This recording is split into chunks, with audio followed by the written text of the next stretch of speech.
te gen un bel jour dans Saint-Domingue, Haïti.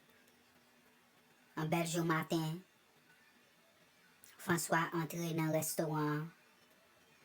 Il dit good morning Henry. Il dit good morning François. François allait chita.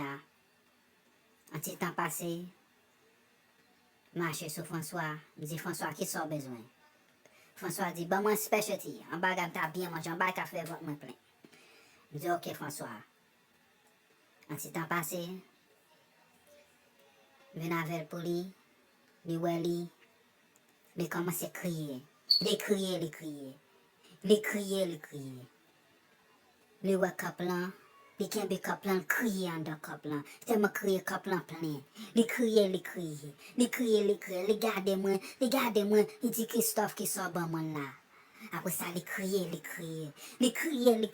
Te li pa ka kriye ankor.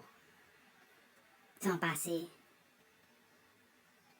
nou sorti deyo a, de moun a pase. Mi di, misye, ki moun ou ye? Me dit, yo, man, what's up, man? You know, man. Après ça, François, le wan l'autre moun. Il dit, je suis dit, monsieur François campé là. Après ça, nèg lan dit, yo, man, man. Après ça, nous vire, nous commençons à rire. Nous comprenons, it's reincarnation. It's only reincarnation. Parce que tout bagay fini. It's just word power pour nous faire Haïti. Nous retourner, M. Henry Christophe. That's a belle story. À chercher nous Haïtiens.